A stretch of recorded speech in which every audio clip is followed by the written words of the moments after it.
So in this way, we did manage to concatenate these two string values together.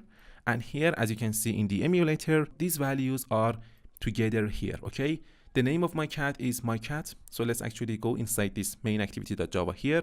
As you can see, the name of my cat is my cat. The color of my cat is white. The speed of my cat is 40. The power of my cat is 30. And the number of legs of my cat is 4. And fight, true. So hopefully that makes sense. And here inside this cat class, as you can see, we did use the power of inheritance in our class, okay?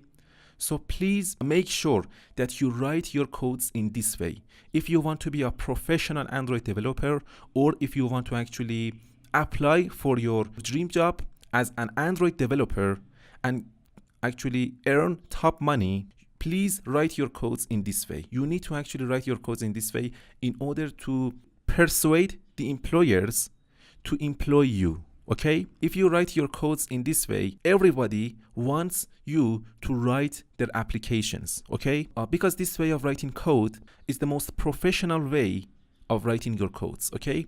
So now let's actually go inside this animal class, and here let's actually create another method, okay? So the access modifier of this method is public, and the return type of this method is int, and the name of this method is evaluate animal value, okay? And then I put a pair of round brackets after my method name, and then I open and close this method by using these curly braces. So now I want to actually return a value that specifies the animal's value, okay? First, let's actually create an integer variable, and the name of this variable is result. And then I put an assignment operator here, and then I specify the value of our animal by actually multiplying the value of this amount of speed instance variable by the value of this amount of power instance variable, okay? So amount of speed instance variable multiplied by amount of power instance variable. And then I return this value, return result. Okay, so now as you can see, we've got this method inside this animal class. And this cat class actually inherits all of the features and behaviors that are declared as public inside this animal class, okay? So I can actually access that method here, okay? So let's actually access that method. And here we can actually, again, concatenate this value here with another value. So plus operator, evaluate animal value, okay? So as you can see here, we did manage to concatenate this value with other strings here, okay? So as you can see here inside this animal class, this method returns a value of type integer, and in Java we can actually concatenate string values with integer values, okay? So as you can see here, we put this plus operator in order to concatenate this string value with this with the returned value of this method, evaluate animal value. And if I run my project now, let's see what happens. So as you can see here, now this value is outputted here, okay? 1200, okay? So this 1200 is the result of multiplication of these two numbers, number 40 multiplied by number 30, okay? So this number 40 here is the value of this amount of speed instance variable, and this number 30 here is the value of this power instance variable, and we multiplied these two values together in order to actually specify the animal's value, okay? 1200, okay? So here I can actually, inside this cat class, I can actually specify what this number relates to by just actually putting another plus operator here, and then I can put in a string value here, a string literal, and here I can just type in animal value, okay, or cat value, it doesn't really matter. And then I can actually put in a colon here and another space here, and let's actually put another space here in order to separate these values here. So let's actually run our project again and see what happens.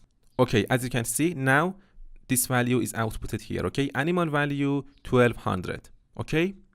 So hopefully that makes sense. And now I want to actually talk about another access modifier So inside this animal class, as you can see, we've got these private instance variables, and this cat class, which inherits all of those instance variables and methods, cannot see those private instance variables. Okay, so there is a solution for that. Okay, we can actually use the protected access modifier in order to allow the subclasses or the classes that inherit from these class to actually access these instance variables. So let's see how we can do that. Okay, everyone. Now, as you can see, these instance variables are declared as private instance variables, okay? The access modifier of these instance variables is private. So inside this cat class, I want to actually create another method, okay? Public string. The return type of this method is string, and the name of this method is output some values to the screen. Okay, for example, and then I put upper round brackets after my method name, and then I open and close my method by using these curly braces. So inside this method, I want to actually put my own implementations inside this method. Okay, so here I can just type in return, and then I can just put in 2 double quotes here. So as you can see here, we need to actually return a value of type string here. Okay, this method, the return type of this method is string. So return, and as you can see inside the double quotes, I can just type in name, colon, and then plus operator, and then I want to actually access the name instance variable that is declared inside this animal class. Okay, so as you know, this cat class here is actually inheriting all of the features and behaviors that are inside this animal class, so I can actually access the instance variables that are inside this animal class. But because these instance variables are declared as private, I cannot see these instance variables. These instance variables are still part of this cat class, okay? But I cannot see them, okay? When you declare your instance variables or your methods as private, that class that contains all those private parts has complete control over those private parts of that class, okay? So this animal class actually has complete control over these private instance variables, and this cat class cannot see those private parts that are inside this animal class. So here inside this cat class, inside this output some values to the screen method, I want to actually access the value of the name instance variable. I can just type in get name, okay? So I showed you that you can actually use this get name in order to access the value of the name instance variable. But there is another way that we can actually access those private parts of that class, okay? So as you can see here, this animal class, in this animal class, these are the private parts. We have another access modifier called protected, okay? Protected. This protected access modifier is just like private. It actually allows the subclasses of this superclass, this animal class, to access these private parts that are inside of this animal class, okay? So inside this cat class, I can just refer to the name instance variable that is declared inside this animal class because I used this protected access modifier. So this access modifier actually allows other classes that are subclasses of this animal class to access these instance variables, okay? Only subclasses can access this instance variable, okay?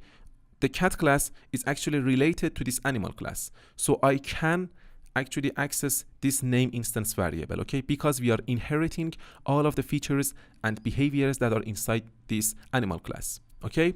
So let's actually change the access modifier of these instance variables to protected. And here I can just type in protected, and here I can just type in protected, okay? And then inside this cat class, as you can see, now I can actually access those instance variables directly, okay? But this is not the proper way to allow other classes to access your instance variables, okay? Always allow the other classes to access the value of your instance variables by using those getters and setters. Okay,